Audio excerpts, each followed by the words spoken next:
Bien, buenas tardes.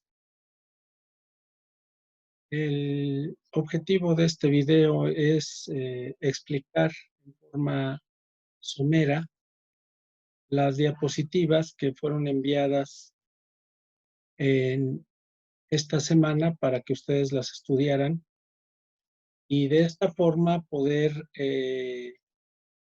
explicar eh, algunas posibles diapositivas que resultaran eh, difíciles de entender.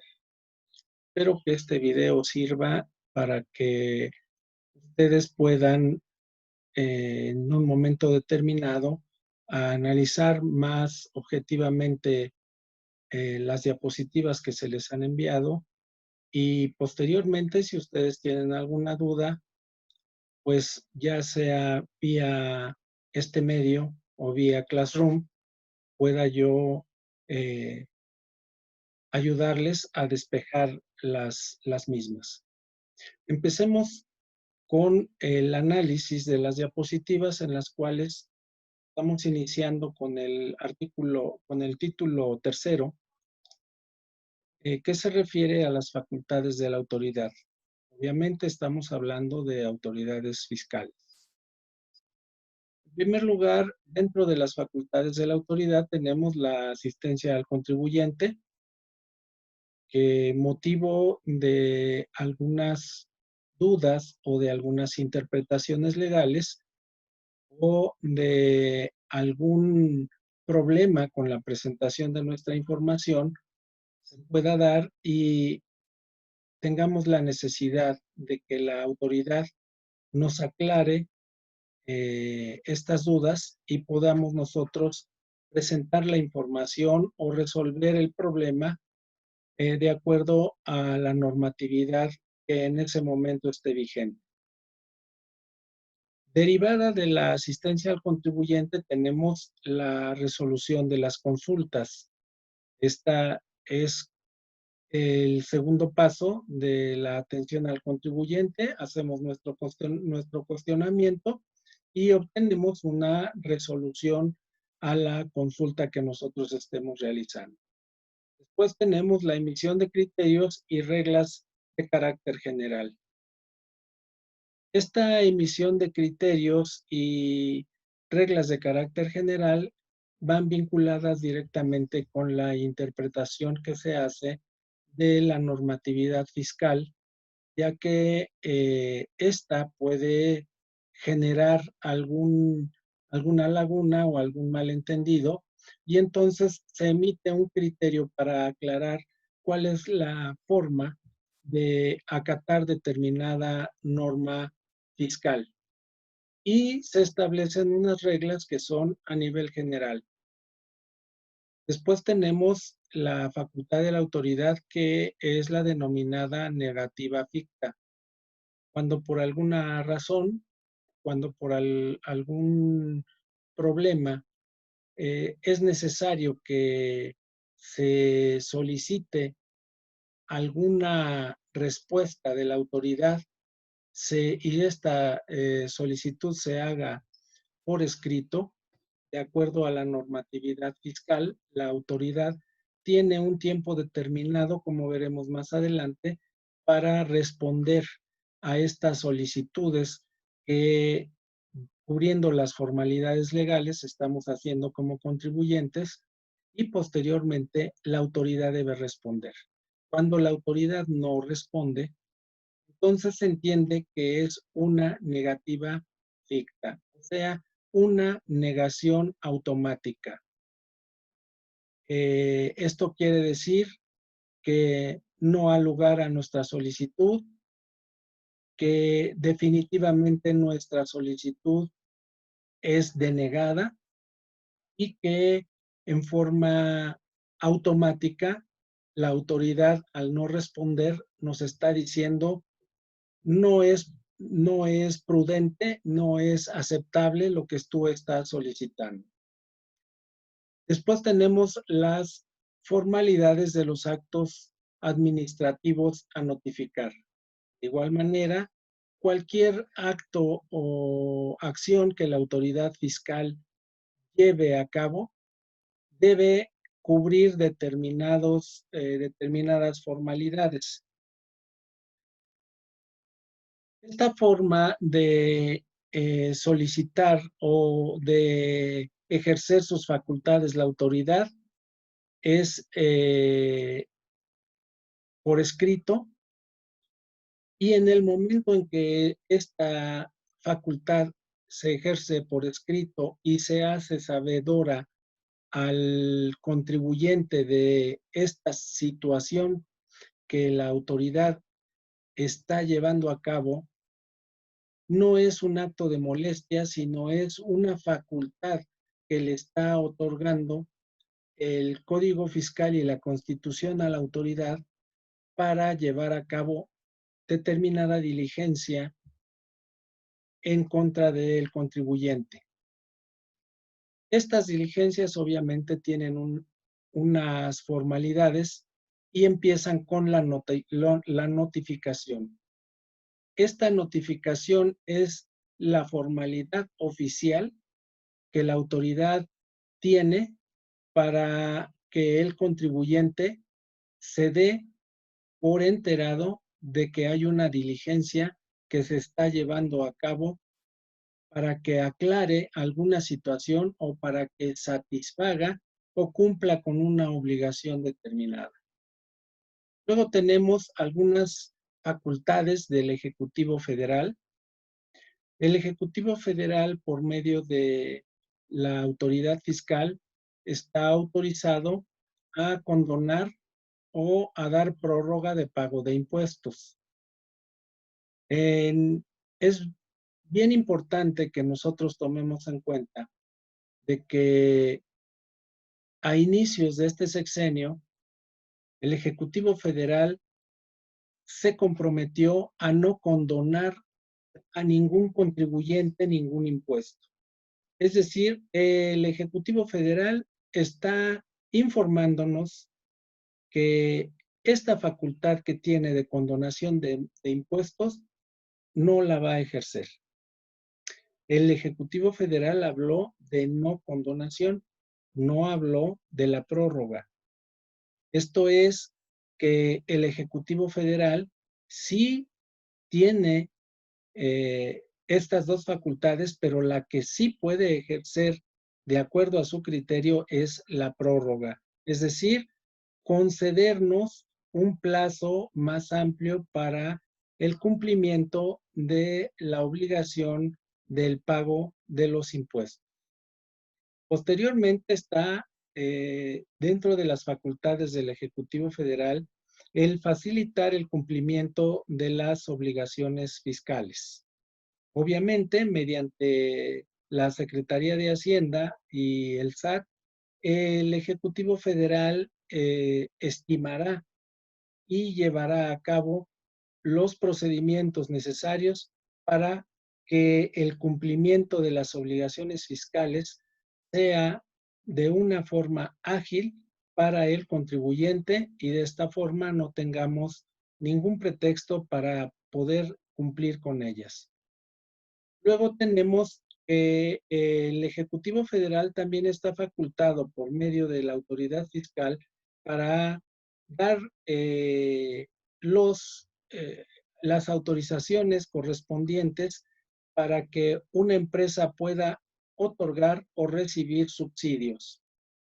De igual forma, el Ejecutivo Federal, de acuerdo a las necesidades existentes, puede otorgar estímulos fiscales para incentivar la recaudación fiscal o para incentivar el pago de algún impuesto determinado.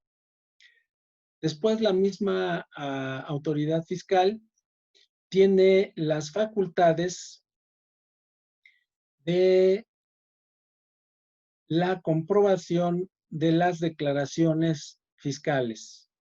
Es decir, cuando nosotros cometemos el error de omitir el llevar a cabo una declaración, la autoridad tiene la facultad para llevar a cabo la verificación de el por qué esa omisión de la declaración mediante la comprobación del cumplimiento de la obligación determinada. También la autoridad puede tener esa facultad de considerar que algún contribuyente no presente determinadas declaraciones en un periodo determinado. Ejemplo, nos puede omitir a las personas físicas el presentar declaraciones para impuestos sobre la renta en, en forma mensual. Nos puede conceder la oportunidad de presentar la declaración en forma trimestral o en forma semestral. Esta también es una facultad que tiene la autoridad. Y como les mencionaba, viene aparejada la facultad de comprobación por el haber omitido o el haber declarado datos incorrectos en nuestras declaraciones, por medio de lo cual la autoridad va a llevar a cabo la comprobación, es decir, va a verificar la veracidad de la información que el contribuyente está llevando a cabo para la presentación de su información, cumplimiento y pago de su obligación. La autoridad fiscal también tiene la facultad de llevar a cabo la caducidad de algún cumplimiento de alguna obligación. Actualmente, la caducidad del cumplimiento de las obligaciones, sobre todo en cuanto se refiere a presentación o pago de alguna contribución, es de 5 años.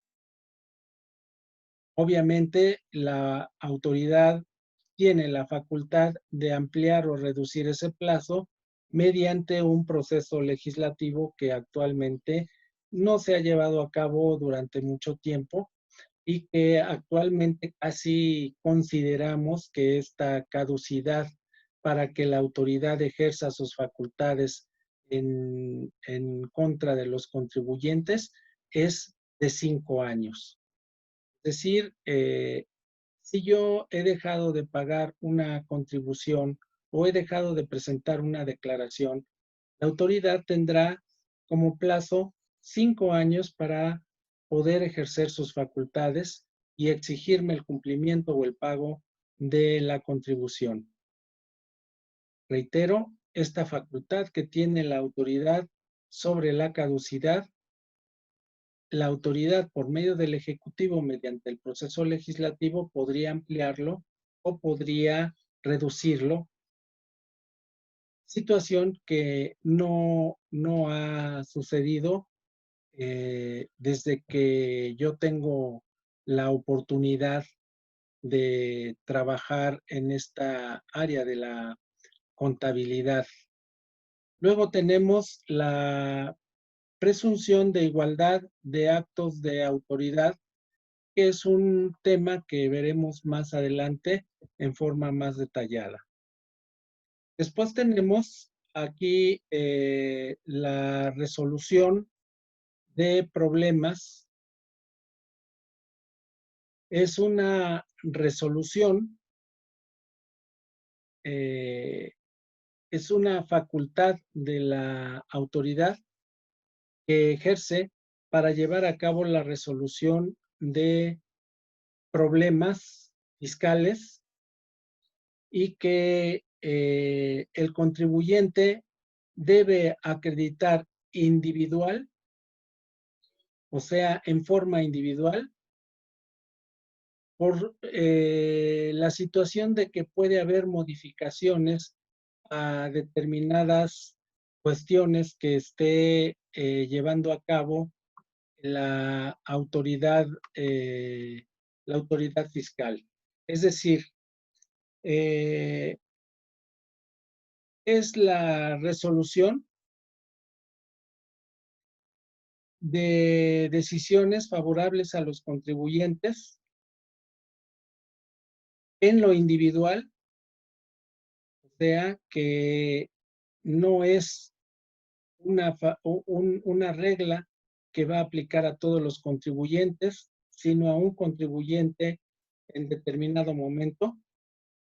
Y esta resolución solo podrá ser modificada a través de un juicio contencioso administrativo en el Tribunal Federal de Justicia Fiscal y Administrativa mediante el procedimiento correspondiente que deberán llevar a cabo las autoridades fiscales. Esto de acuerdo con el artículo 36 del Código Fiscal de la Federación. Hablando de la negativa ficta que se encuentra regulada en el artículo 37 constitucional, tenemos que inicia con una petición de un contribuyente a determinada instancia, es decir, a determinado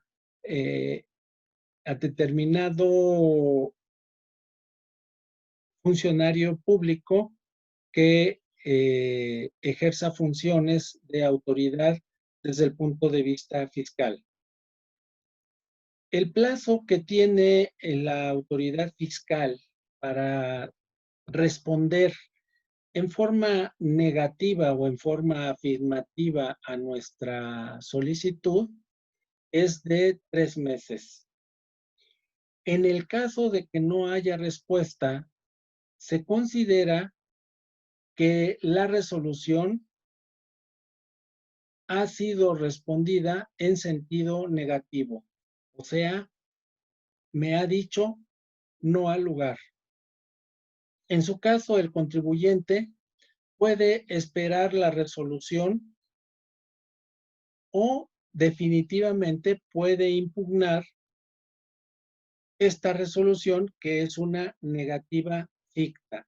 O sea, puedo llevar a cabo el recurso correspondiente porque la autoridad al no responderme ya en automático me está diciendo no al lugar a tu solicitud. Es válido también mencionar que en materia fiscal no hay afirmativa ficta, o sea, no hay afirmativa en automático. Siempre que la autoridad no responda a nuestra solicitud, hemos de considerar que se nos está negando la solicitud que nosotros estamos haciendo. Luego tenemos los requisitos de los actos administrativos. Los requisitos de los actos administrativos son, primero, que debe constar por escrito en documento impreso o digital. Como nosotros sabemos, ya actualmente la mayor parte de la comunicación entre el contribuyente y la autoridad es digital, pero no por esto quiere decir que no se lleven a cabo notificaciones por escrito. Entonces, actualmente ya tenemos que debe constar por escrito la notificación o en un momento determinado llevarse a cabo en forma digital. Esto se hace a través del buzón tributario.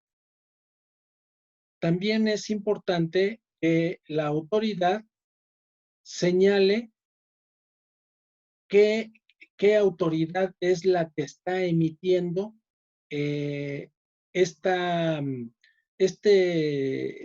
ejerciendo este requisito administrativo. En sí puede ser una autoridad fiscal que tenga facultades en el Seguro Social, que tenga facultades en Infonavit o que tenga facultades en la Secretaría de Hacienda, léase el SAT. Entonces, señalar la autoridad que emite este requisito de solicitud por escrito de la ejecución o del ejercicio de las facultades de la autoridad. Este escrito debe iniciar con el fundamento y la motivación del mismo.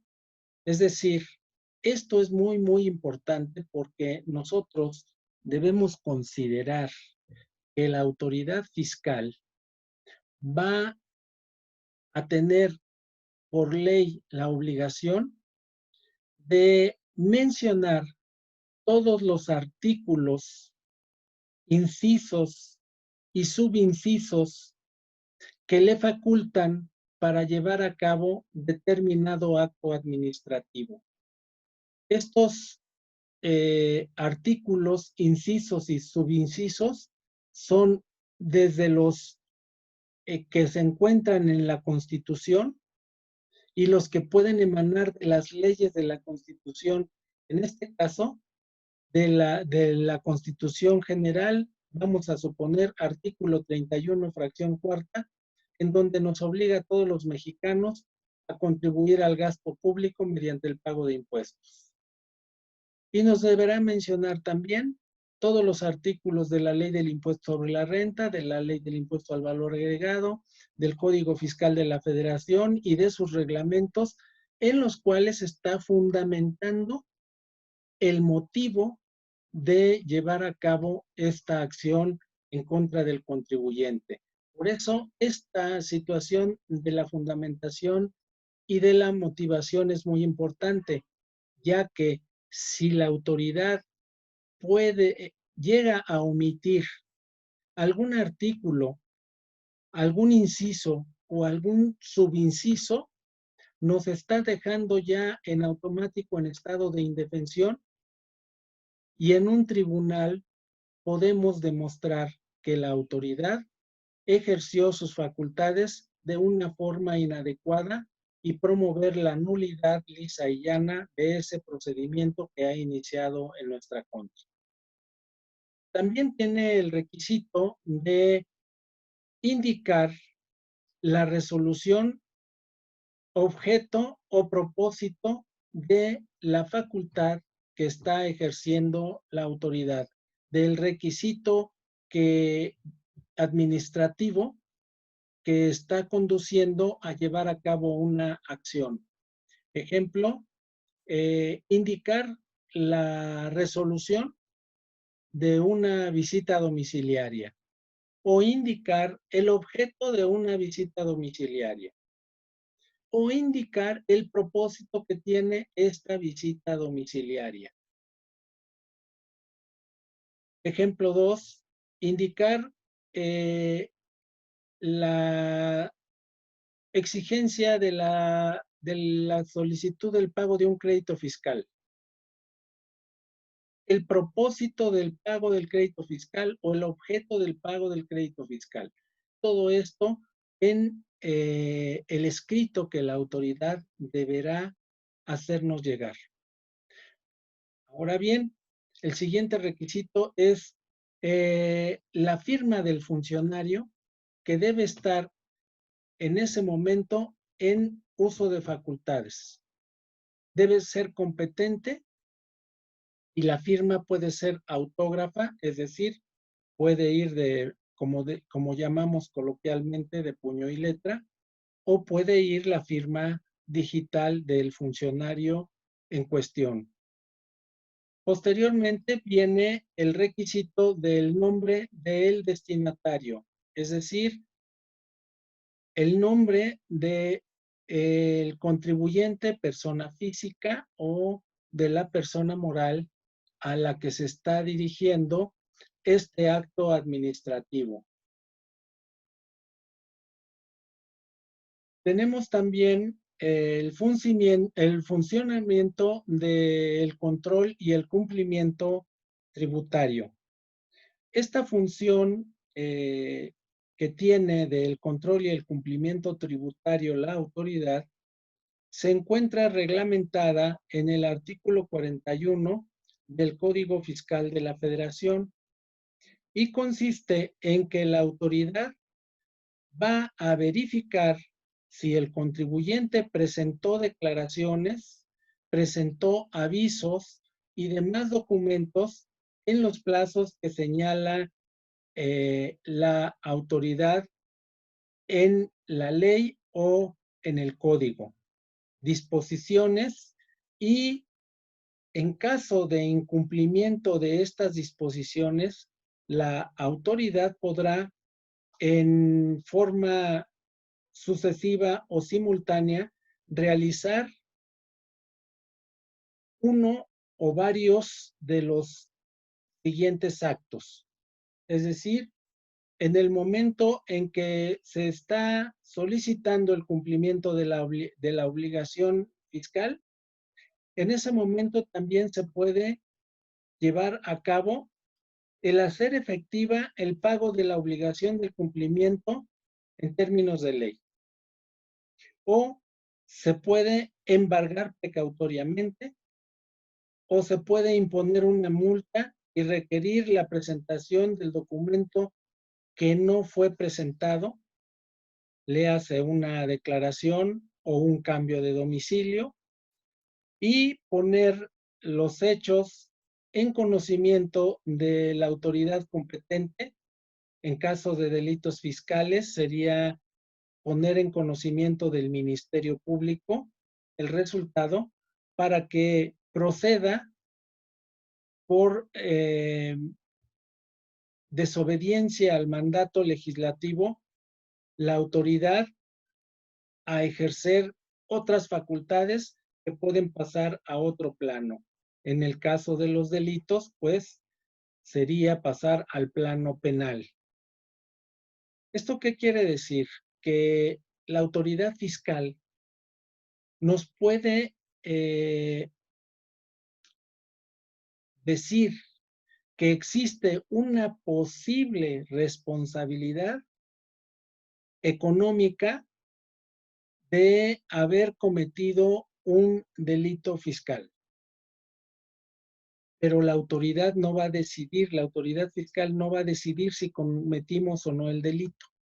La autoridad fiscal lo que debe hacer es que toda esa información que ha recabado para fincarnos una responsabilidad, la debe pasar al Ministerio Público, mencionando al Ministerio Público que hay la posible comisión de una responsabilidad económica y de un delito fiscal.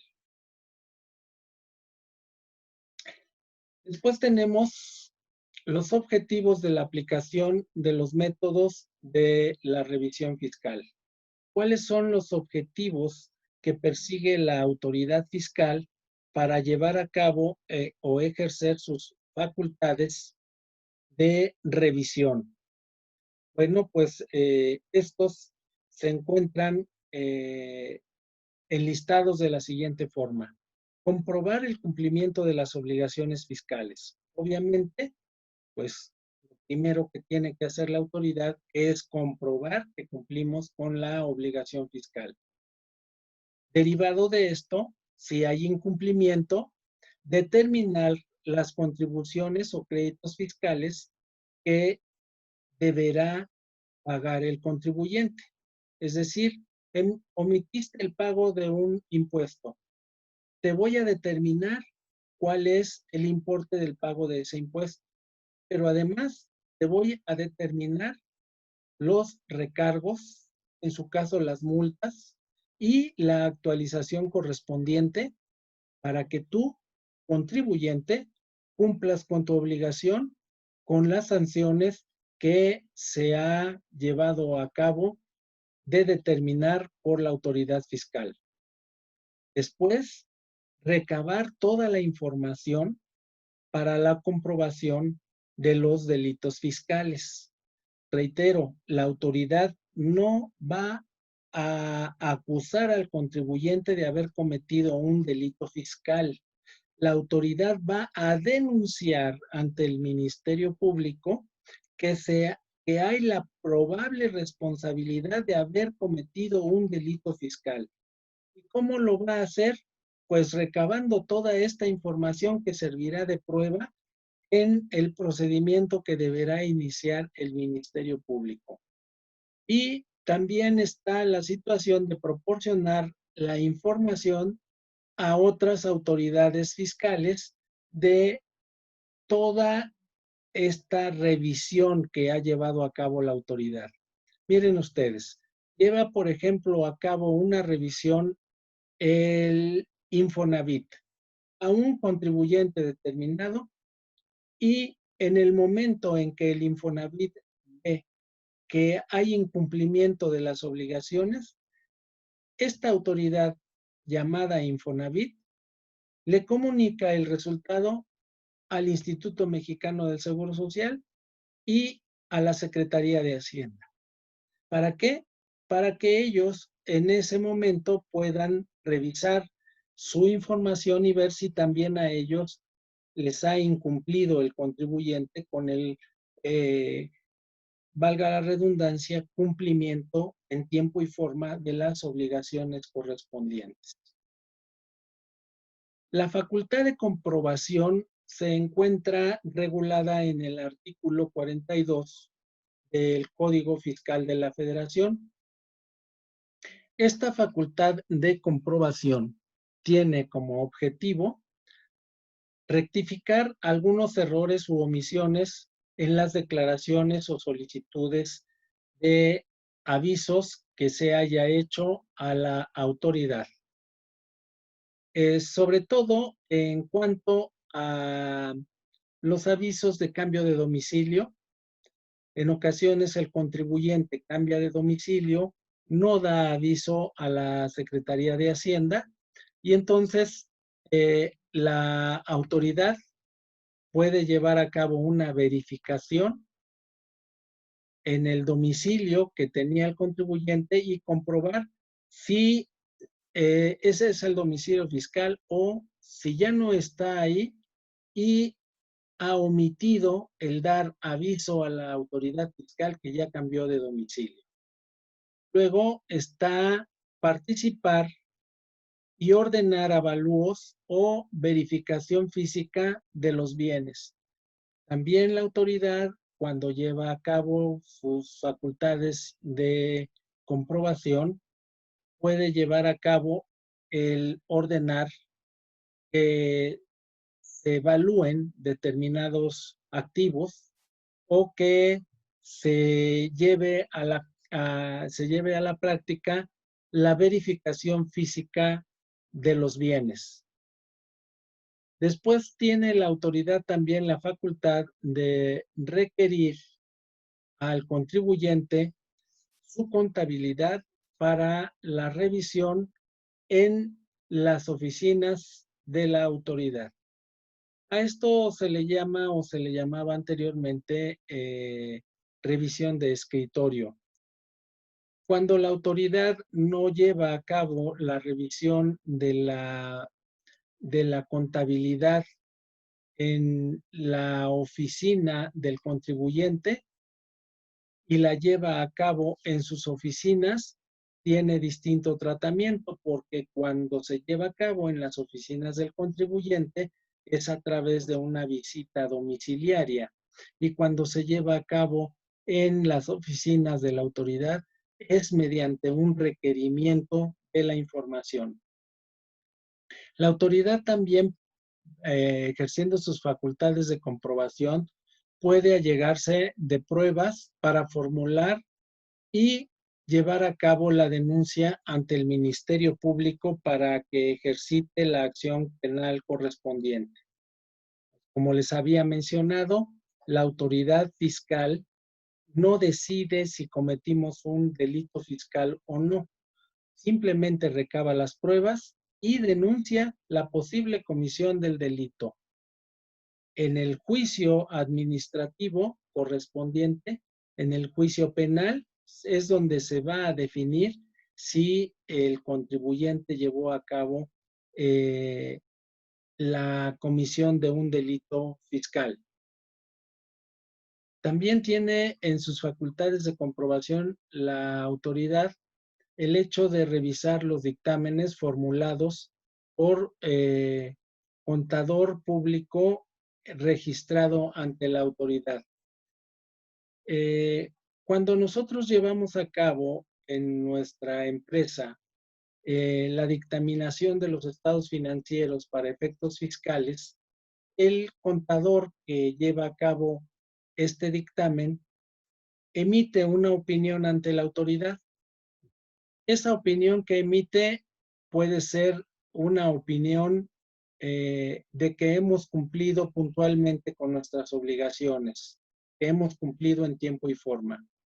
O puede llegar el momento en que al detectar el auditor que hubo algunos errores que están trascendiendo desde el punto de vista fiscal, pues tenga que manifestar algunas salvedades. Es decir, sí ha cumplido, pero hay determinados detalles en los cuales no se ha calculado oportunamente, no se ha llevado a cabo el inventario físico como debiera, etcétera. O puede haber la negativa rotunda y contundente de emitir una opinión porque definitivamente el contribuyente está en posición de haber cometido demasiadas irregularidades en cuanto a su contabilidad, el cálculo y pago y cumplimiento de las obligaciones. La comprobación se puede llevar a cabo también por medio de visitas domiciliarias para revisar la contabilidad, los bienes y las mercancías. Como mencionábamos anteriormente, puede requerirse al contribuyente mediante, valga la redundancia, un requerimiento de que lleve su documentación a la Secretaría de Hacienda, lo que anteriormente se llamaba una revisión de escritorio o de gabinete. O, como estamos mencionando ahorita, puede llevarse a cabo la práctica de una visita domiciliaria y llevar a cabo la revisión de la contabilidad y de los bienes o mercancías en las instalaciones del contribuyente. Practicar visitas para verificar expedición de comprobantes fiscales y en materia de registro federal de contribuyentes, marbetes, precintos y legal posesión y propiedad de los bienes. O sea, que la mercancía que nosotros estamos desplazando o que hemos adquirido para nuestro uso como maquinaria, como activo fijo, tengan un pedimento de importación, que hayan pagado los impuestos correspondientes, es decir, que no sea mercancía que esté bajo el delito de contrabando cometido en detrimento de la autoridad. Después tenemos la forma de recabar de los funcionarios federales informes y datos para llevar a cabo la revisión. Reitero, la coordinación fiscal obliga a las autoridades fiscales, que en términos generales a nivel federal son tres: el Instituto Mexicano del Seguro Social, el Infonavit y la Secretaría de Hacienda, para que entre ellos puedan solicitarse información unos a otros del cumplimiento o incumplimiento de las obligaciones fiscales de determinado contribuyente. Algunos aspectos relevantes de la visita domiciliaria. Es decir, cuando se lleva a cabo la visita domiciliaria, debe iniciarse con el primer acto, que es la notificación. Esta notificación se denomina orden de visita y debe cumplir con los requisitos que ya hemos mencionado anteriormente, como es el que venga firmada por la autoridad competente, que el funcionario que la emite esté en funciones, que sea competente para ejercer estas funciones, etcétera. Esta orden de visita se lleva a cabo en una forma de notificación al domicilio del contribuyente. Si no se encontrara el contribuyente, se dejará un citatorio en el momento en que en la primera vez que se visite el domicilio, no se encuentre al representante legal. En este citatorio se debe indicar qué día y a qué hora se le está requiriendo al representante legal del contribuyente de que esté en la oficina para atender una diligencia que se está llevando a cabo. Ojo, nunca les van a decir en ese momento se va a llevar a cabo una revisión, se va a llevar a cabo determinada diligencia. No, se le va a decir al contribuyente, se necesita que esté usted presente para llevar a cabo una diligencia de carácter fiscal. Luego se debe identificar a los visitadores, es decir, quien debe llevar la notificación. En este caso podría ser un visitador o podría ser un auditor. Debe identificarse, ojo, no debe identificarse con su IFE, debe identificarse con la credencial que lo acredita como visitador de la Secretaría de Hacienda o como auditor de la Secretaría de Hacienda.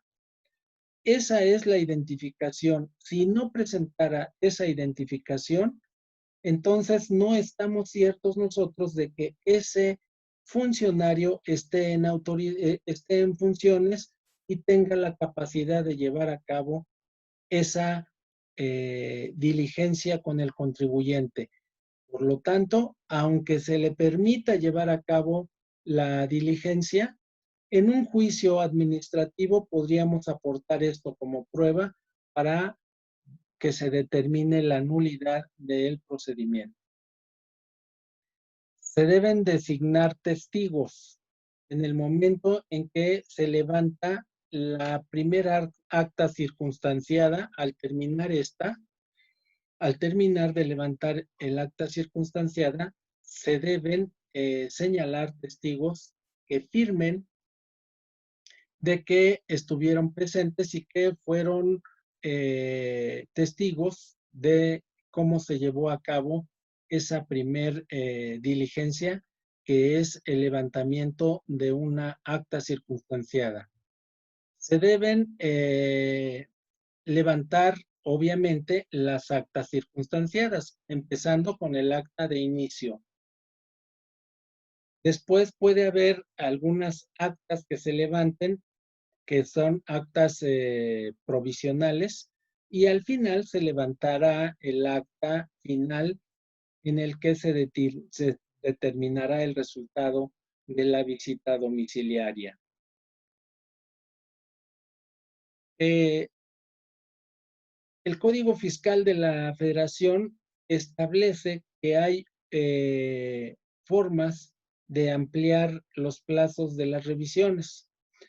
Aquí estamos mencionando que hay la previsión de una sola ampliación del plazo para concluir la visita domiciliaria y fijación del plazo de 1 año para revisar, entre otros, a los contribuyentes del sistema financiero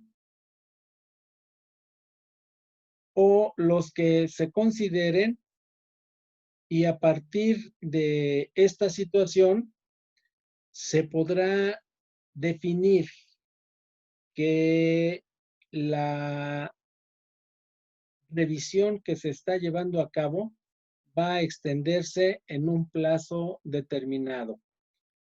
Generalmente las revisiones que lleva a cabo la autoridad no van más allá de 4 a 6 meses, pero hay ocasiones en que la autoridad encuentra determinadas deficiencias que obligan a la autoridad a solicitar al contribuyente ampliar el alcance de la autoridad, el alcance de la auditoría.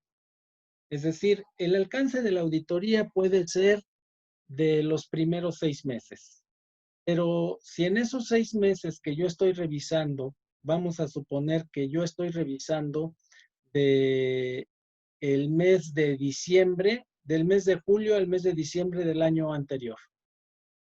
Yo detecto algunas deficiencias en ese periodo, entonces solicito la ampliación del alcance de la auditoría y pido que se revisen otros 6 meses anteriores, o sea, un año.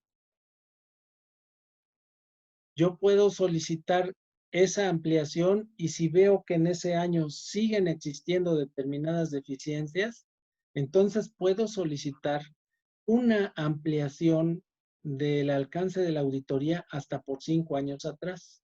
Obviamente, no voy a poder llevar a cabo ese trabajo en corto tiempo. Por lo tanto, solicitaré también la ampliación del plazo hasta de un año para llevar a cabo la revisión correspondiente al alcance que ya se amplió, obviamente también. Hay también la situación de obligar a que la visita sea concluida. Las visitas a los contribuyentes no pueden quedarse por tiempo indefinido. Entonces, cuando se lleva a cabo una visita domiciliaria y de ella emana una revisión ejerciendo las facultades correspondientes, el contribuyente debe tener la oportunidad de que esa visita pueda concluir.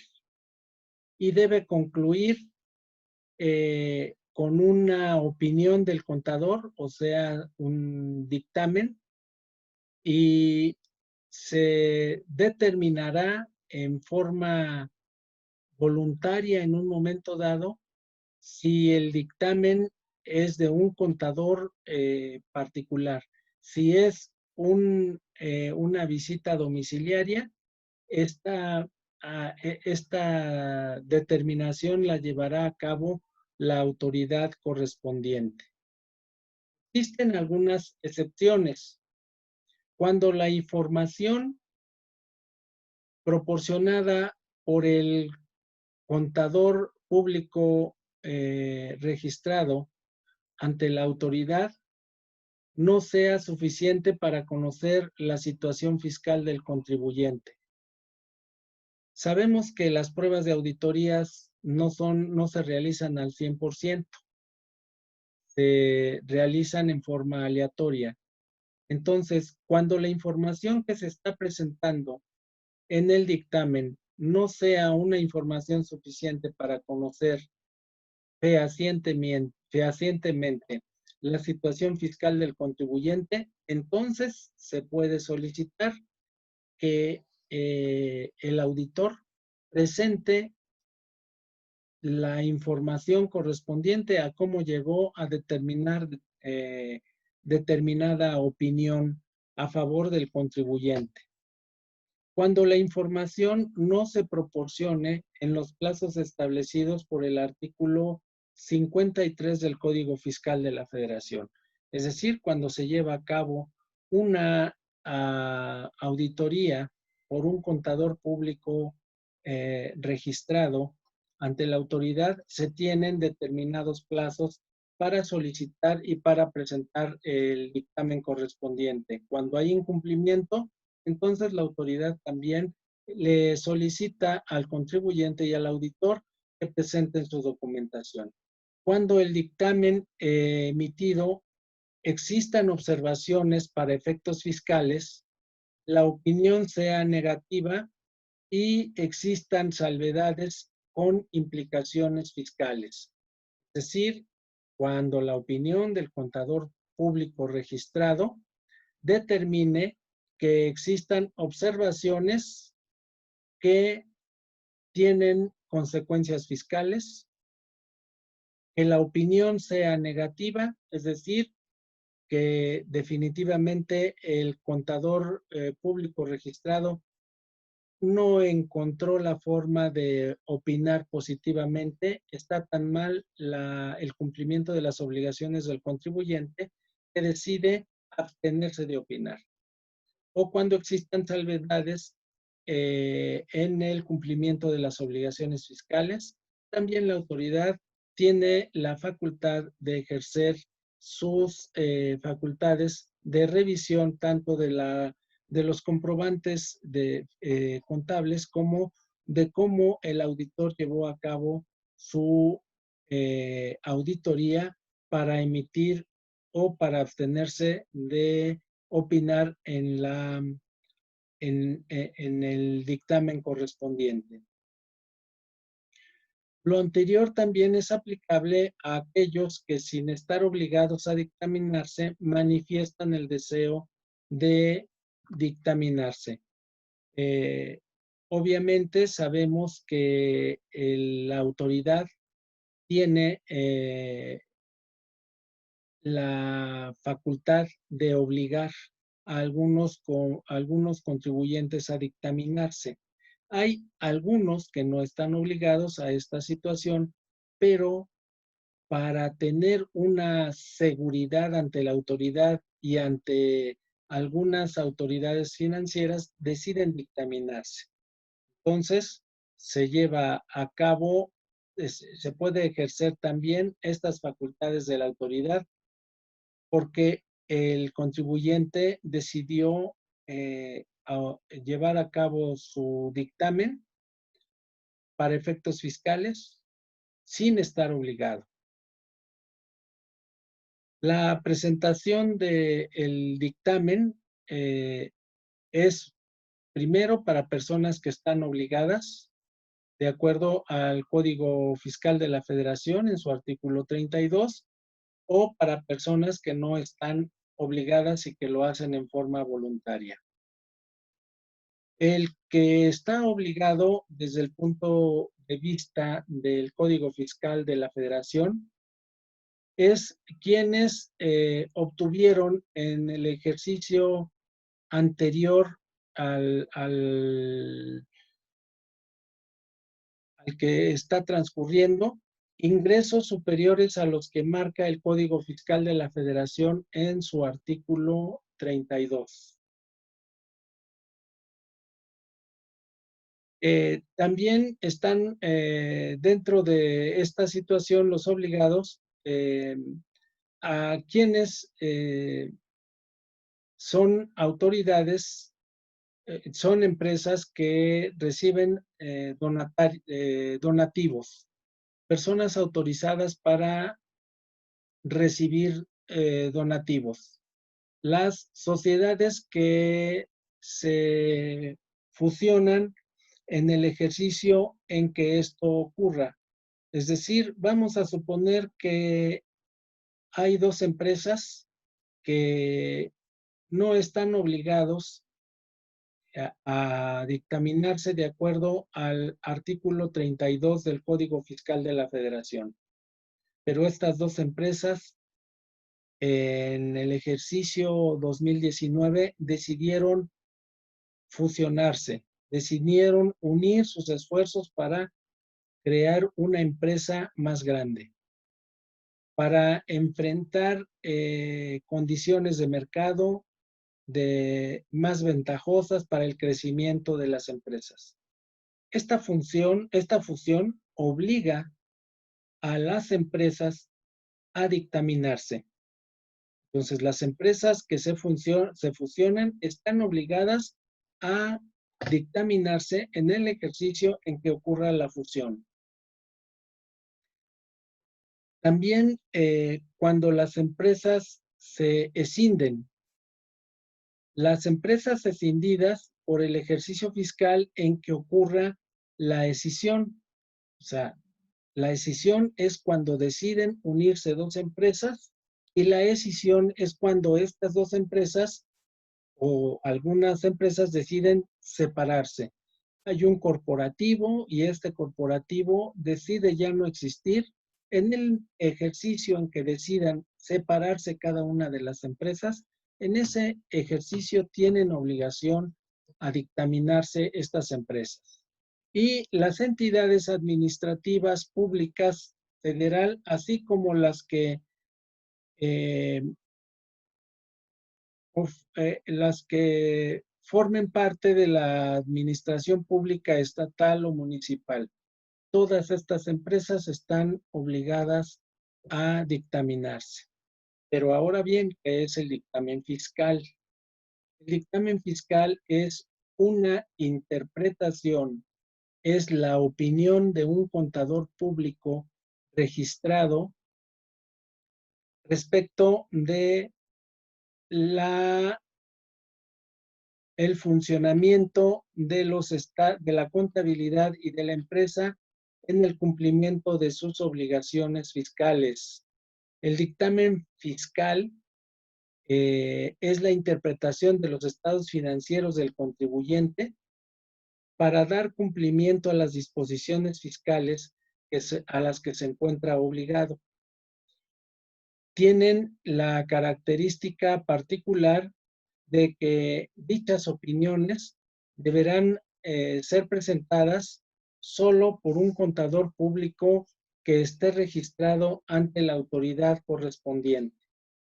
Ahora bien, podemos tener a un contador público que esté autorizado por la Secretaría de Hacienda. Este contador público que está autorizado ante la Secretaría de Hacienda puede no estar autorizado para efectos de Instituto Mexicano del Seguro Social o para Infonavit. Para cada una de estas autoridades, el contador debe tener un registro. Es decir, el registro que sirve para llevar a cabo un dictamen de cumplimiento de obligaciones fiscales ante el IMSS no es el mismo registro que puede tener un contador para llevar a cabo la revisión del cumplimiento de obligaciones fiscales de un contribuyente ante Hacienda. Esto quiere decir que, de acuerdo a la revisión que vaya a hacer el contador correspondiente, es la autorización que la autoridad debe otorgarle. En otras palabras, yo quiero dictaminar a las empresas del cumplimiento de sus obligaciones fiscales ante la Secretaría de Hacienda. Bueno, pues entonces obtengo el registro correspondiente ante la Secretaría de Hacienda. Uno de los contribuyentes me solicita que emita mi opinión también respecto de el pago de contribuciones ante Seguro Social. Entonces, tendré que solicitar mi registro ante Seguro Social para poder emitir mi opinión y que ésta sea válida para el Instituto Mexicano del Seguro Social. Respecto al dictamen fiscal, el artículo 32A del Código Fiscal de la Federación menciona que se obliga a los contribuyentes a dictaminarse para efectos fiscales en funciones de los ingresos o activos o número de trabajadores, así como la opción para aquellos que no están obligados a, a dictaminarse de acuerdo a este artículo. ¿Quiénes pueden optar por dictaminar sus estados financieros? Las personas físicas con actividades empresariales y las personas morales que en el ejercicio inmediato anterior hayan obtenido ingresos acumulables superiores a 122.814.830 o que el valor de sus activos determinado en los términos de las reglas de carácter general que al efecto emite el Servicio de Administración Tributaria sea superior a 97.023.720 pesos o que por lo menos 300 de sus trabajadores hayan prestado servicios en cada uno de los meses del ejercicio anterior. Es decir, contribuyentes que han obtenido ingresos en el año anterior por más de 122.814.830, están obligados a dictaminar estados fiscales. Las personas físicas o morales que al llevar a cabo la evaluación de sus activos, estos asciendan a una cantidad superior o igual a 97.023.720, están obligados. Es bien importante tomar en cuenta que dentro de los activos que nosotros debemos evaluar, aquí se encuentra el inventario, para lo cual el Código Fiscal de la Federación nos establece la forma fiscal aceptada para la evaluación de este inventario. Y en tercer lugar, las personas físicas o morales que durante todos los meses del año, o sea, en cada uno de los meses del año, al menos hayan tenido 300 trabajadores en su nómina. Todos ellos están obligados a presentar dictamen fiscal. Podrán optar por dictaminar sus estados financieros en términos del artículo 52 del Código Fiscal de la Federación,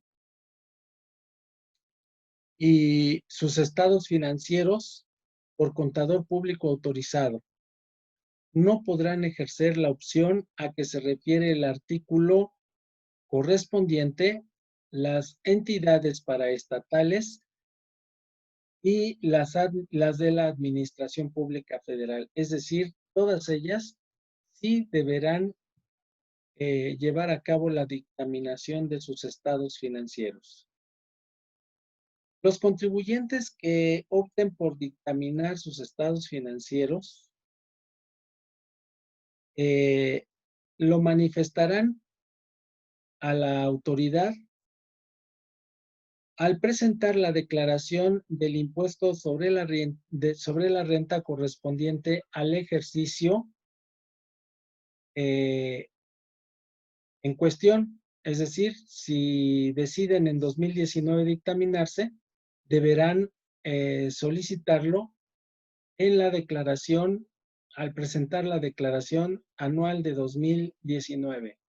Esta opción deberá ejercerse dentro del plazo de las disposiciones legales establecidas para la presentación de las declaraciones del ejercicio del impuesto sobre la renta. Es decir, para personas morales, el día 31 de marzo del año en curso, y para personas físicas, el 30 de abril del año en curso.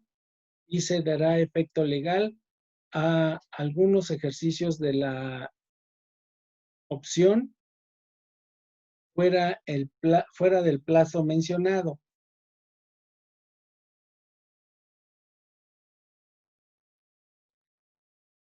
Los contribuyentes que opten por dictaminar sus estados financieros lo van a llevar a cabo por medio de un contador público registrado que deberá llevar a cabo o que deberá ser presentado en el plazo que ya estipuló previamente el Código Fiscal de la Federación, al que hemos referido en diapositivas anteriores, incluyendo la información, documentación, de acuerdo con las disposiciones que establece el Código Fiscal de la Federación y las reglas de carácter general emitidas para estos efectos por el Servicio de Administración Tributaria, a más tardar el día 15 de julio del año inmediato posterior a la determinación del ejercicio que se trate. Es el plazo máximo que tenemos para la presentación del dictamen. En el caso de que en el dictamen se determinen diferencias de impuestos a pagar, estas deberán entenderse mediante declaraciones, deberán enterarse mediante declaraciones complementarias. Vamos a suponer que el auditor me determinó que yo dejé de pagar impuesto al valor agregado en el mes de julio por un importe de 15,000 pesos. El auditor va a llevar a cabo el cálculo de los 15,000 pesos que no pagué, más el recargo y la actualización correspondiente, para que yo, como contribuyente, mediante declaración complementaria, lleve a cabo el pago de la obligación omitida. Estas declaraciones se deberán presentar en las oficinas autorizadas dentro de los 10 días posteriores a la presentación del dictamen del contador. Contribuyentes que ejerzan la opción a que se refiere este artículo tendrán por cumplida la obligación de presentar la información a que se refiere el artículo 32 del Código. Es decir, si el auditor público registrado me determinó diferencias y yo, a sugerencia del contador, estoy presentando mi declaración complementaria con el pago de los recargos y la actualización correspondiente, la autoridad me va a considerar como cumplida esa obligación, obviamente, aunque haya sido determinada por un contador que me está dictaminando. Para que el dictamen fiscal pueda tener validez legal, es necesario que reúna los requisitos que al efecto establece el artículo 52 del Código Fiscal de la Federación, el cual menciona lo siguiente: se presumirán ciertos, salvo prueba en contrario, los hechos afirmados en los dictámenes formulados por los contadores públicos sobre los estados financieros de los contribuyentes o las personas de enajenación de carácter de acciones que realicen en la declaratoria formulada con motivo de la devolución de saldos a favor del impuesto al valor agregado. En cualquier otro dictamen que tenga repercusión fiscal formulado por contador público o con relación a el cumplimiento de las disposiciones fiscales o bien a las aclaraciones de dichos contadores formulen respecto de sus dictámenes, siempre que se reúnan los siguientes requisitos.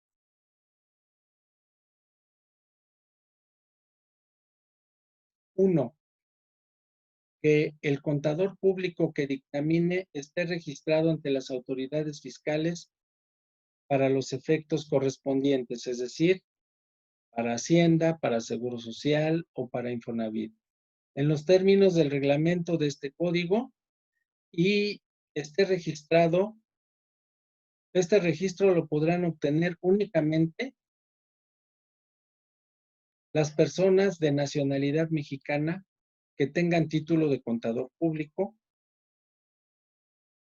que se registren ante la Secretaría de Hacienda y Crédito Público y que sean miembros de un colegio de profesionistas. Que este colegio de profesionistas esté reconocido por la misma Secretaría, cuando menos en los 3 años previos al otorgamiento de este registro o a la presentación de el registro correspondiente. Las personas a que se refiere el párrafo que acabamos de leer deberán contar con la certificación expedida por los colegios de profesionistas. En este caso sería el Colegio de Contadores o la Asociación de Contadores Públicos de México, registrados y autorizados por la Secretaría de Educación Pública. Es decir, el título que hemos obtenido como contadores debe estar autorizado con nuestra cédula profesional y debe estar registrado en la institución del Colegio de Profesionistas o la asociación correspondiente. Y solo tendrán validez las certificaciones que les sean expedidas a los contadores públicos por los organismos certificados que obtengan el reconocimiento de idoneidad que otorgue la Secretaría de Educación Pública. Además, deberán contar con experiencia mínima de 3 años practicando en la elaboración de dictámenes fiscales. Es decir, se debe comprobar que se ha trabajado en un despacho o se ha ayudado a algún contador para llevar a cabo dictámenes fiscales. Se ha participado en auditorías con fines fiscales.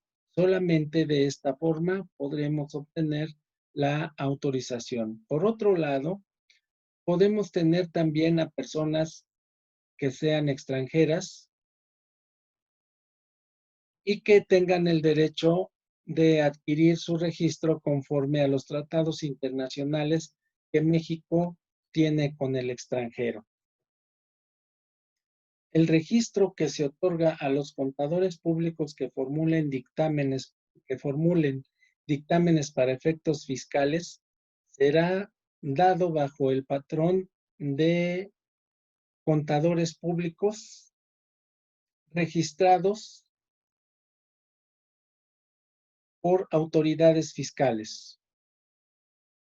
En los casos en los que dichos contadores no formulen dictamen sobre estados financieros de los contribuyentes o las operaciones de enajenación de acciones que realicen o no formulen declaraciones con motivo de la devolución de saldo a favor del impuesto al valor agregado o cualquier otro dictamen que tenga repercusión fiscal en un periodo de 5 años,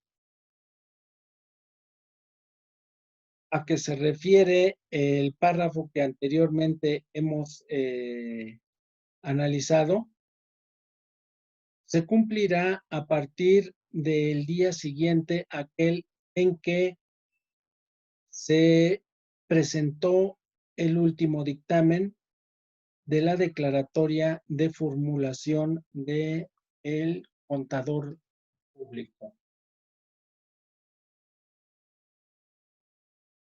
Para efectos fiscales, estos son los términos más importantes que vamos a analizar, pero también debemos mencionar que los contadores públicos, en caso de que lleguen a determinar alguna observación, estos darán aviso por escrito al contador público y al colegio de profesionales. Si no se cumple, como estábamos mencionando anteriormente, con los requisitos señalados en este párrafo, entonces la autoridad deberá de dar aviso por escrito al contador y al colegio de profesionistas, en su caso, a la Federación de Colegios Profesionales a la que pertenezca ese contador para solicitar que se quede sin efectos la autorización o el registro de este contador y así cause baja del padrón de contadores registrados ante la Secretaría de Hacienda o ante la autoridad correspondiente, siempre que esto se lleve a cabo o se solicite por escrito en un plazo de 30 días hábiles posteriores a la fecha en que se reciba el aviso a que se refiere este párrafo. Es decir, 30 días posteriores al aviso de que se dio del incumplimiento de las obligaciones del contador. El dictamen o la declaración formulada con motivo de la devolución o del saldo a favor del impuesto al valor agregado, esta se formulará de acuerdo con las disposiciones del reglamento del Código Fiscal y las normas de auditoría que regulan la capacidad de independencia y de imparcialidad profesional del contador público. El trabajo que desempeña, la información que rinda como resultado de los mismos. También el contador público va a emitir conjuntamente con su dictamen un informe sobre la revisión de la situación fiscal del contribuyente en el que consigne bajo protesta de decir verdad los datos que señala el reglamento y el código. Adicionalmente, dicho informe, el contador público deberá señalar si el contribuyente incorporó en el dictamen la información relacionada con la aplicación de algunos de los criterios de criterios diversos a los que en su caso hubiera dado a conocer la autoridad fiscal conforme al inciso H, fracción 1 del artículo 33 del Código. Es decir, adicionalmente, el informe del contador deberá señalar si el contribuyente cumplió con incorporar al dictamen la información relacionada con la aplicación de algunos criterios que se le mencionaron al contribuyente para corregir deficiencias. Todas las auditorías se llevan a cabo algunas observaciones en el transcurso del desarrollo de la auditoría. En ese momento se le informa al contribuyente, se le informa al auditado, cuáles son las soluciones o cuáles son las correcciones que el auditado debe llevar a cabo para que su sistema contable y la información que presente en futuras ocasiones sea más adecuada. Esta situación se debe llevar a cabo dando seguimiento a las observaciones que el auditor está haciendo. Es decir, por ese criterio de imparcialidad que el auditor debe conservar ante el auditado, debe el auditor obligatoriamente vigilar que el auditado esté llevando a cabo el cumplimiento de las sugerencias que se han hecho para resarcir deficiencias. A eso es a lo que se refiere este párrafo del que hemos estado hablando. También el dictamen se presenta a través de los medios electrónicos de conformidad con las reglas de carácter general que al efecto emite el Servicio de Administración Tributaria. Bien, esto ya es un cambio reciente desde que se están llevando a cabo en la presentación por medios electrónicos de la información. Anteriormente, esta presentación del dictamen se hacía física. Se presentaba ante la Secretaría de Hacienda un legajo completo de toda la información y de toda la auditoría junto con los resultados, las observaciones que se habían llevado a cabo. Bien, ahora existen formatos en los cuales nosotros vamos como auditores a informar electrónicamente a la autoridad, eh, cumpliendo con las normas de carácter general que el dictamen se está presentando. Ya no hay que acudir a la Secretaría de Hacienda. Ahora recibiremos a través de medios electrónicos el acuse de recibo y la cadena que nos va a acreditar que nosotros presentamos en tiempo y forma la información correspondiente a la auditoría que le llevamos a cabo a determinado contribuyente. Ahora bien, las opiniones o interpretaciones contenidas en los dictámenes no obligan a las autoridades fiscales a la revisión de los dictámenes y tampoco obligan a la autoridad a la revisión de los documentos relativos a las operaciones que se hayan llevado a cabo mediante la auditoría.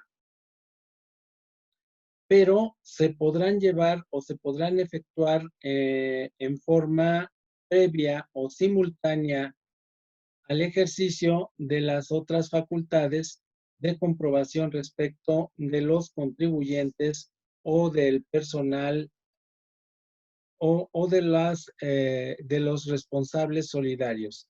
Es decir, la opinión que está emitiendo, en este caso, el contador o la interpretación que está haciendo el contador auditor no obliga a las autoridades a revisar los dictámenes, pero las autoridades podrán estar ejerciendo al mismo tiempo que se presenta este dictamen sus facultades de comprobación simultáneas en el ejercicio en que se esté llevando a cabo la auditoría o la comprobación de el cumplimiento de las obligaciones de los responsables solidarios de la empresa. Si yo soy un socio de la empresa y soy responsable solidario, en ese momento se están llevando a cabo la presentación del dictamen del dictamen fiscal que me llevó a cabo un contador público autorizado.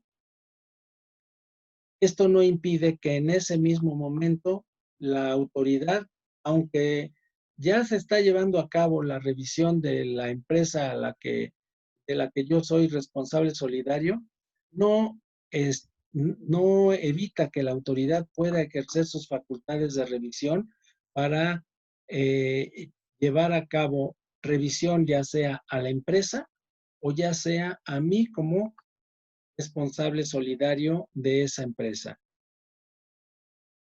Ahora bien, se presumirán ciertos, salvo prueba en contrario, los hechos afirmados en los dictámenes formulados por los contadores públicos sobre los estados financieros de los contribuyentes o las operaciones de enajenación de acciones que se realicen.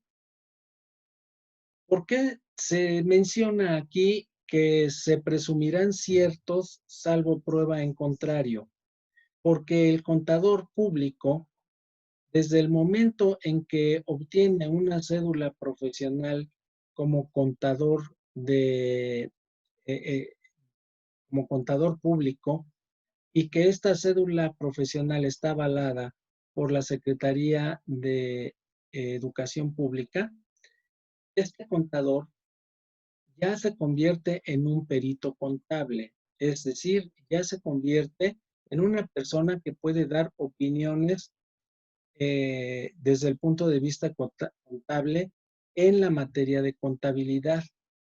Entonces, cuando el contador ha acreditado tener experiencia de haber trabajado en un despacho o para algún contador en la elaboración de dictámenes fiscales, ahora el contador también podrá tener fe pública respecto no solamente de ser un experto en contabilidad, sino también en la materia fiscal. Es por eso que esa fe pública que tiene el contador público autorizado o registrado ante las autoridades correspondientes deberá presumirse, salvo prueba en contrario, como afirmativos los datos que mencione o los resultados que o las opiniones que emita respecto de las autoridades, respecto de las empresas a las que él llevó a cabo la revisión de sus estados financieros. Lo anterior arroja como resultado que el efecto jurídico de un dictamen fiscal emitido por contador público autorizado cuenta con una plena eficacia fiscal, es decir, este dictamen que puede estar emitiendo en ese momento el contador va a ser prueba plena en un, en un juzgado, en cualquier juzgado que se presente, este dictamen va a ser prueba plena. ¿Por qué? Porque está soportado con la fe pública de un contador público, o sea, de un experto en materia jurídica, en materia contable y en materia fiscal. Eficacia que podrá ser usada sobre todo al momento en que las autoridades fiscales se encuentren realizando algún tipo de auditoría sobre el contribuyente, ya que si las autoridades de Hacienda ejercen una visita domiciliaria sobre el causante y este último presenta su dictamen financiero, la visita domiciliaria así realizada quedará suspendida automáticamente. Obviamente, la autoridad fiscal en el momento en que lleva a cabo esa visita domiciliaria, esa auditoría fiscal, en el momento en que se presenta el dictamen del contador, lo más probable es que la autoridad no quiera suspender la visita, para lo cual el contribuyente podrá llevar a cabo un recurso ante la autoridad correspondiente, léase el Tribunal Federal de Justicia Fiscal y Administrativa, presentando el dictamen correspondiente para que la autoridad suspenda esa visita y primero revise los resultados de la auditoría que realizó el contador público autorizado. Es decir, primero se tiene que revisar el trabajo del auditor público autorizado y después se podrá seguir con la visita, porque recordemos que en párrafos anteriores mencionamos que la autoridad fiscal puede llevar a cabo la visita incluso cuando se haya presentado el dictamen, pero esto puede traer como consecuencia que el dictamen surta sus efectos jurídicos en el momento en que el contribuyente lo presente ante la autoridad competente para evitar que la visita continúe. ¿Para qué? Para que la autoridad primero revise el dictamen del contador. El típico caso sobre un dictamen fiscal es el realizado por un contador público plenamente autorizado. A continuación se transcribe un ejemplo de la opinión de un dictamen fiscal. Ojo, es la opinión de un dictamen fiscal. Es decir,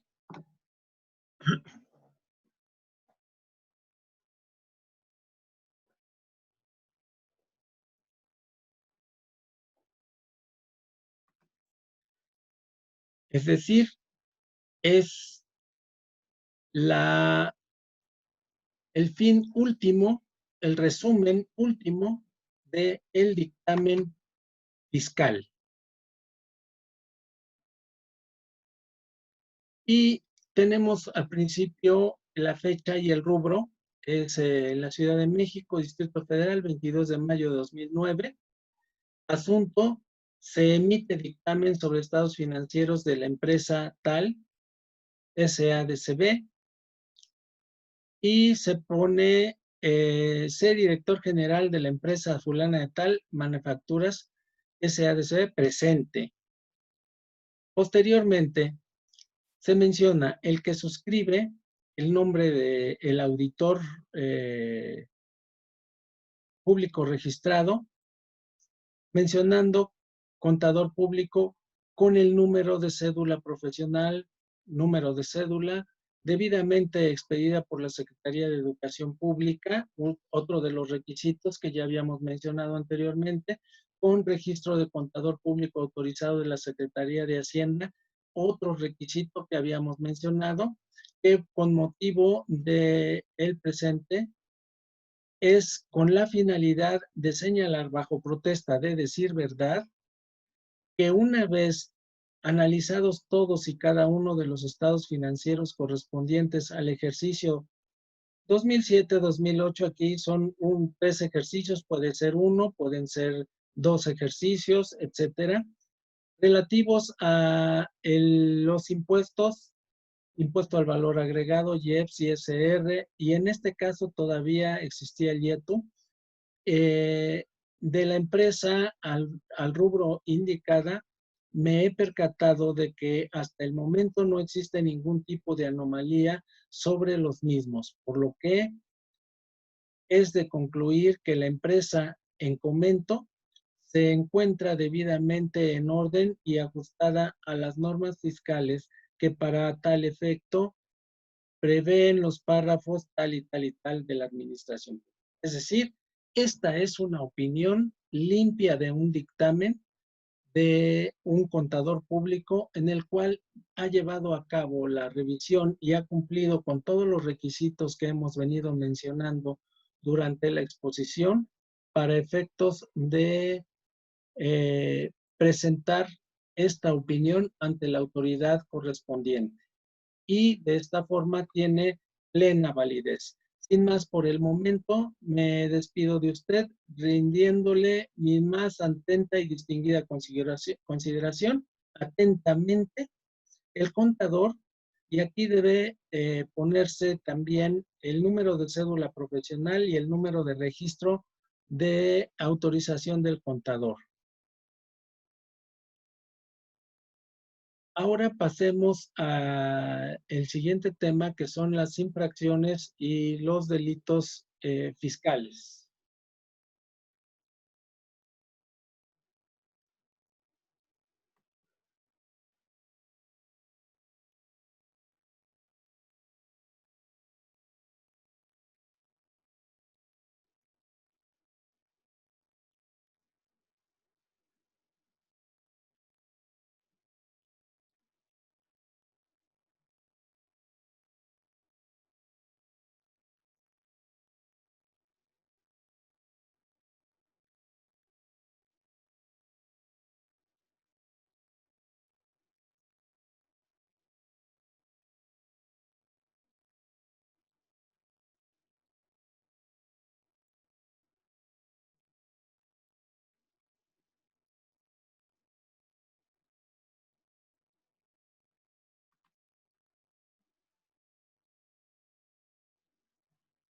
En términos generales, podemos mencionar que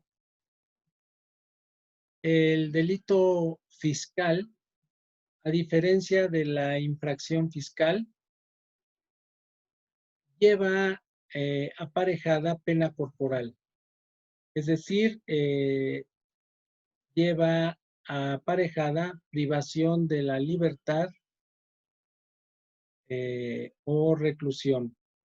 En cambio, la infracción, que también es una violación a una norma fiscal, solamente implica eh, la sanción económica del pago de una multa. Por ejemplo, cuando nosotros dejamos de presentar en forma oportuna un aviso ante la Secretaría de Hacienda, pudiera ser por un cambio de domicilio, pudiera ser porque cambiamos el giro de nuestra empresa, cambiamos de nombre de razón social, no hemos avisado a la autoridad en forma oportuna. Esta infracción implica el pago de una multa. En cambio, cuando mediante mentiras, mediante engaños, estamos presentando el pago de un impuesto a la autoridad que va en detrimento de el fisco, entonces se está cometiendo un delito de fraude fiscal, el cual lleva aparejada una pena corporal que deberá imponer no la autoridad fiscal, sino la autoridad judicial.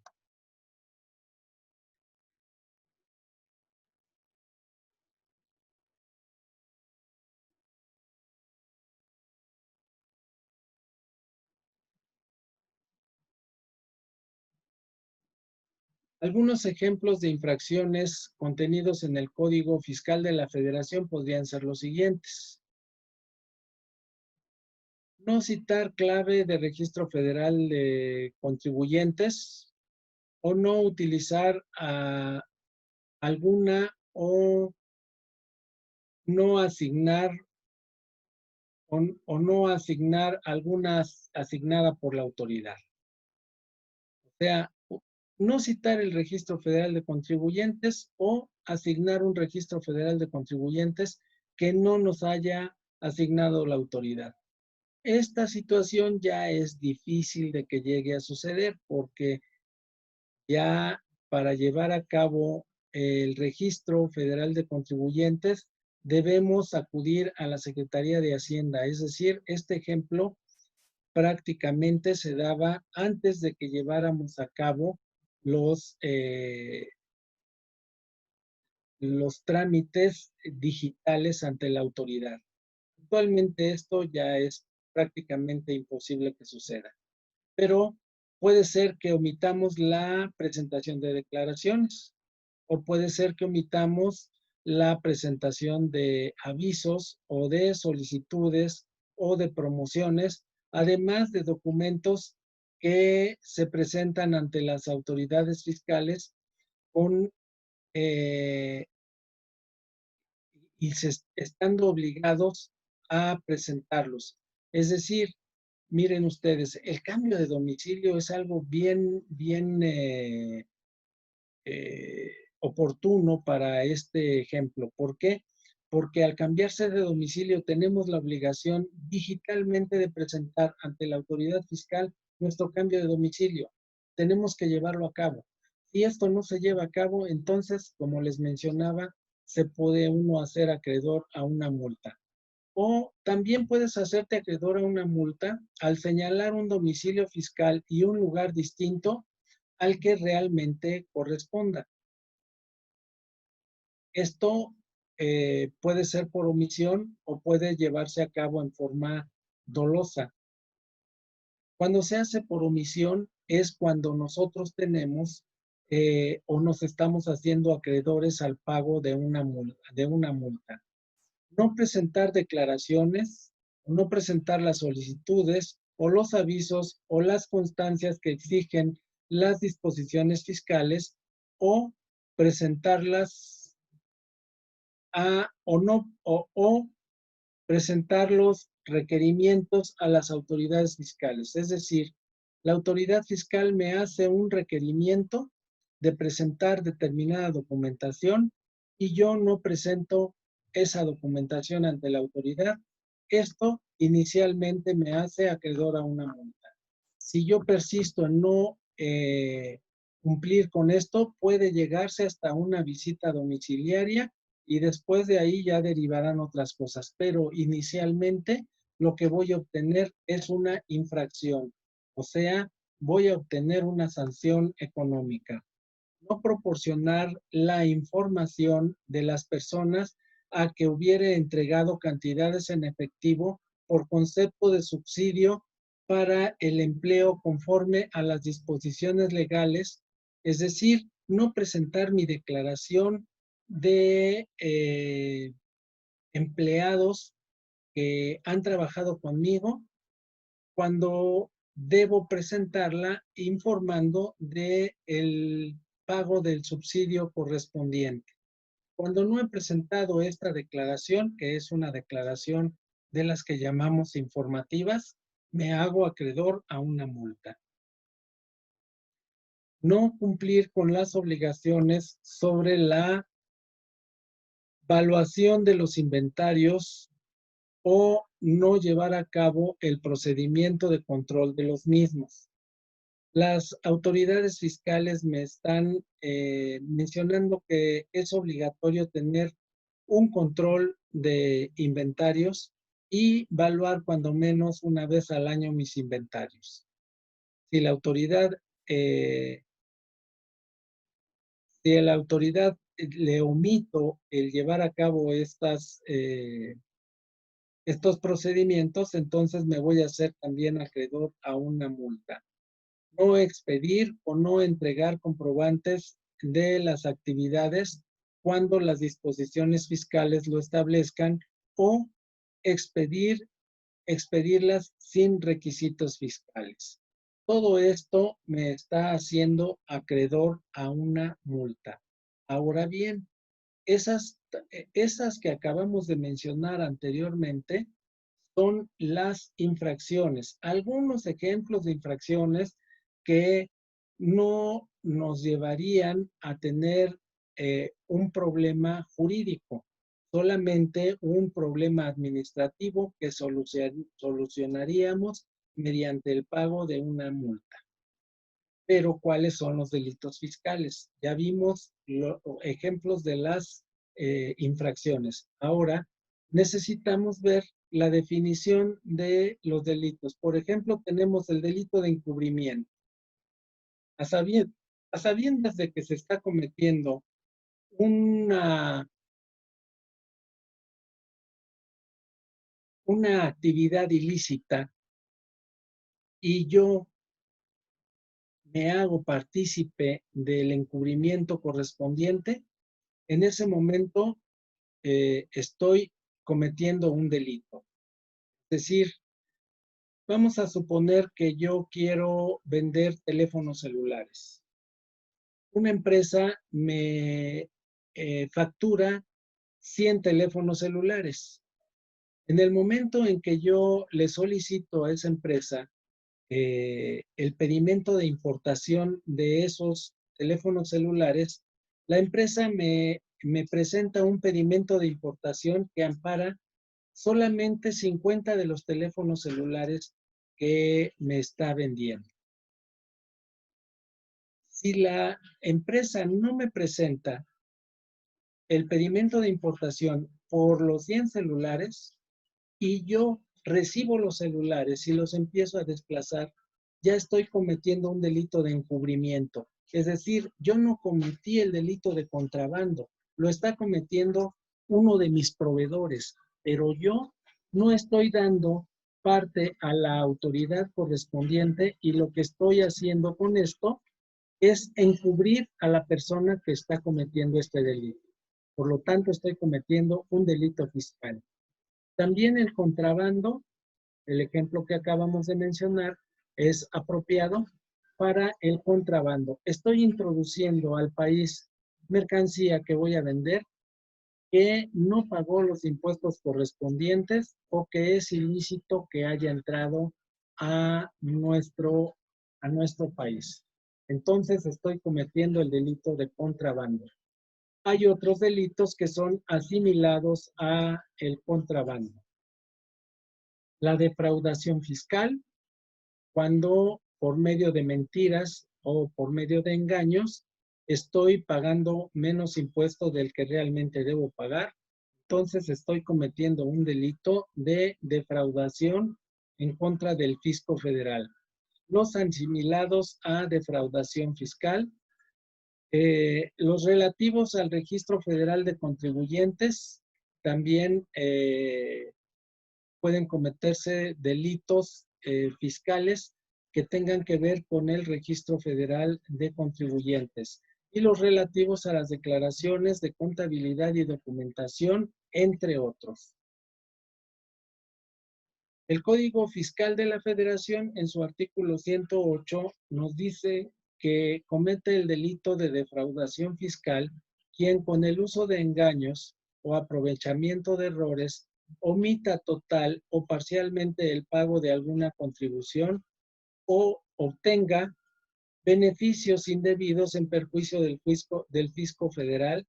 Entre algunos ejemplos de la defraudación fiscal, es decir, el delito fiscal,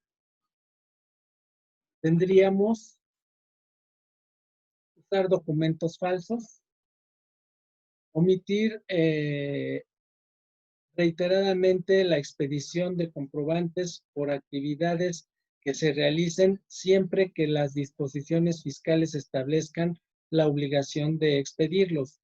Esto sucede y la autoridad ha tratado de evitarlo de una forma muy eficiente porque anteriormente se podían hacer algunas operaciones en efectivo. Ahora la autoridad ya las ha estado limitando, ya ha estado prohibiendo, desde el poner un límite para la expedición de cheques al portador, de que los cheques deben ser nominativos para depósito en cuenta, de que algunas operaciones por normatividad legal ya no se pueden llevar a cabo totalmente en efectivo. Por ejemplo, ustedes no pueden comprar un inmueble pagándolo en efectivo. Es obligatorio ahora ya pagarlo por cheque o por transferencia. Ese tipo de actividades son a las que se refiere este párrafo que estamos leyendo.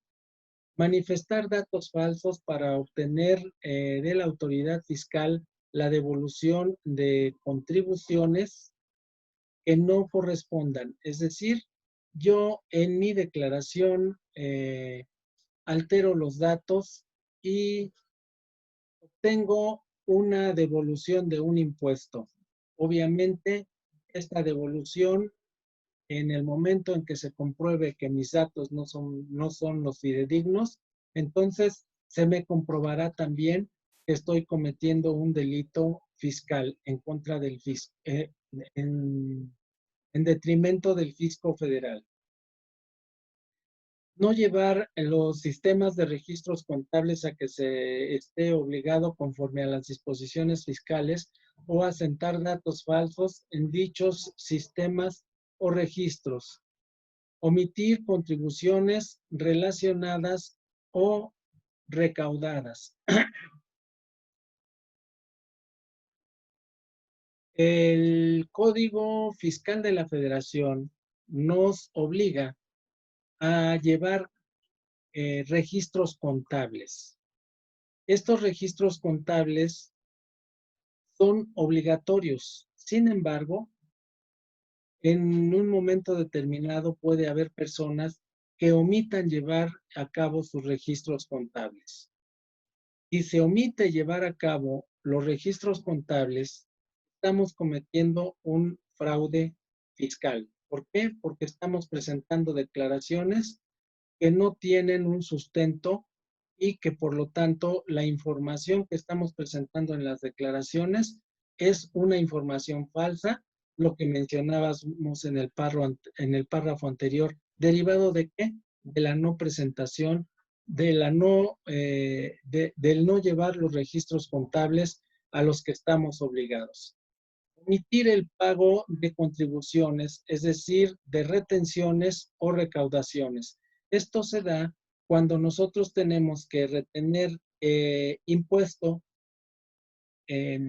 por pago de honorarios o cuando tenemos que retener impuestos a nuestros trabajadores y cuando llevo a cabo la retención o no pago la retención que hice en forma correcta, pago de menos, o cuando yo no le pago al fisco, no entero al fisco la retención que hice por honorarios o por salarios. En ese momento se está cometiendo también un delito de fraude fiscal. Bien, hasta aquí la explicación de estos datos que se incorporan a la presentación de las diapositivas de esta semana. Espero que les haya sido a ustedes de utilidad y disculpen la situación de que en ocasiones mi diálogo no es tan fluido como lo pudiera ser en el salón, pero estamos iniciando a hacer este tipo de ejercicios y la finalidad es que ustedes tengan pues la posibilidad de tener una explicación amplia, no solamente la explicación, la información teórica. Reitero, quedo a sus órdenes en el momento en que ustedes necesiten alguna aclaración adicional a cualquiera de los temas que hemos estado tratando, ya sea de los que vimos en esta semana o de los que se pudieron haber visto anteriormente. Tengan ustedes buena tarde y espero que nos veamos pronto.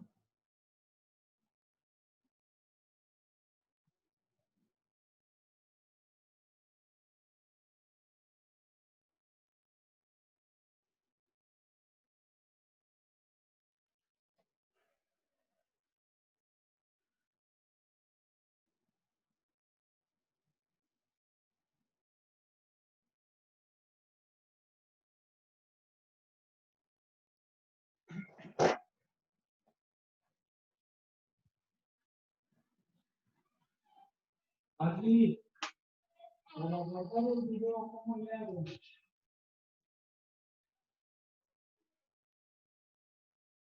O sea, para hacer lo que hicimos ayer.